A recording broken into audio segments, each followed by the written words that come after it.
हमारे आसपास जो घटनाएं घटती हैं वो सभी घटनाओं को हमारे माइंड में स्टोर करके जब भी हमें भविष्य में आवश्यकता हो तब उसे इस्तेमाल करने की प्रक्रिया को ही याद शक्ति कहते हैं। याद शक्ति यानी कि मेमोरी पावर। याद शक्ति के मुख्य रूप से दो प्रकार हैं। पहला नेचुरल मेमोरी पावर यानी कुदरती याद शक्ति, दूसरा डेवलप्ड मेमोरी पावर, विकसित की हुई याद शक्ति।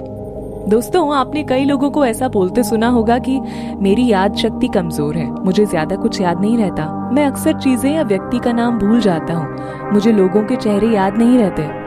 आज तक कई सारे साइंटिस्ट और डॉक्टर ने याद शक्ति बढ़ाने की दवाई के लिए प्रयोग किए हैं, लेकिन आज तक कोई भी ऐसी मेडिसिन या दवाई नहीं बनी जो इंसान की याद शक्ति बढ़ा सके। तो फिर सवाल ये है कि याद शक्ति बढ़ाई कैसे जाए। याद शक्ति बढ़ाने के लिए हमारे पास कई मजेदार तकनीक हैं जिससे आप आसानी से अपनी याद शक्ति बढ़ा सकते हैं।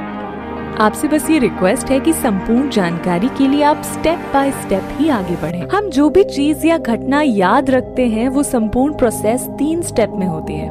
पहला रजिस्ट्रेशन, दूसरा स्टोरेज, तीसरा रिकॉल। पहला रजिस्ट्रेशन। किसी भी चीज को याद रखने के लिए हम उस चीज को अपनी इंद्रियों की मदद से माइंड में नोट करते हैं। मुख्य रूप से हमारे पास 5 इंद्रियां हैं: सुनना, देखना, स्पर्श करना, सूंघना, स्वाद लेना।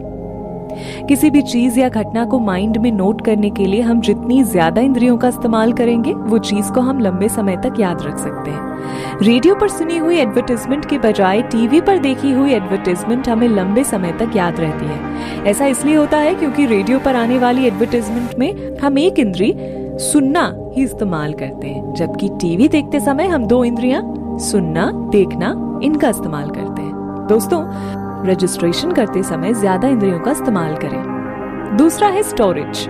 अगर आप किसी मॉल से pant, shirt, sari, shawl, jacket, sweater, cap आदि खरीद के घर में किधर भी रख दें तो फिर थोड़े दिनों के बाद जब जरूरत होती है तो आप उसे ढूंढने में वक्त लगाते हैं। कई बार कोई चीज मिलती भी नहीं है। अगर हमने ये सारी चीजें घर में ठीक जगह पर रखी होती, जैसे कि शर्ट की अलमारी में शर्ट, साड़ी की अलमारी में साड़ी, तो जरूरत पड़ने पर आसानी से मिल सकती है। हमारे माइंड में भी ठीक ऐसा ही होता है। इंद्रियों के द्वारा जो भी माहिती का हम रजिस्ट्रेशन करते हैं उसे अच्छी तरह से स्टोर करना पड़ता है। अगर ऐसा नहीं करते तो फिर वो माहिती याद करने में मुश्किल हो जाती है। हमारा माइंड बिल्कुल कंप्यूटर की तरह ही काम करता है। कंप्यूटर में जैसे हार्ड डिस्क होता है और उसमें अलग अलग ड्राइव में अलग अलग डेटा स्टोर होता है, ठीक वैसे ही हमारा सबकॉन्शियस माइंड यानी अर्ध जागृत भी एक हार्ड डिस्क की तरह ही है और उसकी स्टोरेज कैपेसिटी अनलिमिटेड है।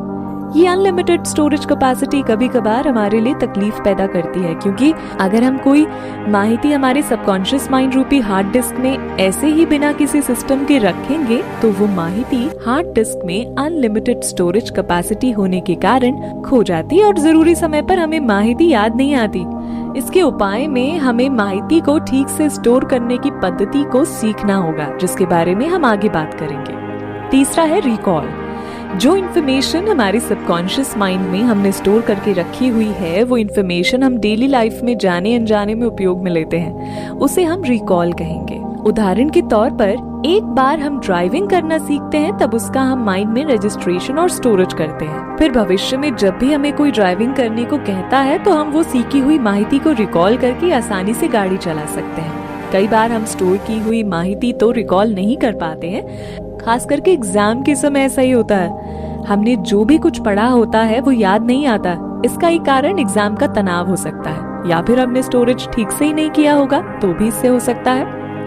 कोई भी चीज याद अच्छी तरह से तभी की जाती है जब उसका रजिस्ट्रेशन और स्टोरेज अच्छी तरह से हुआ हो और रिकॉलिंग के दौरान हमारे माइंड बिल्कुल शांत हो।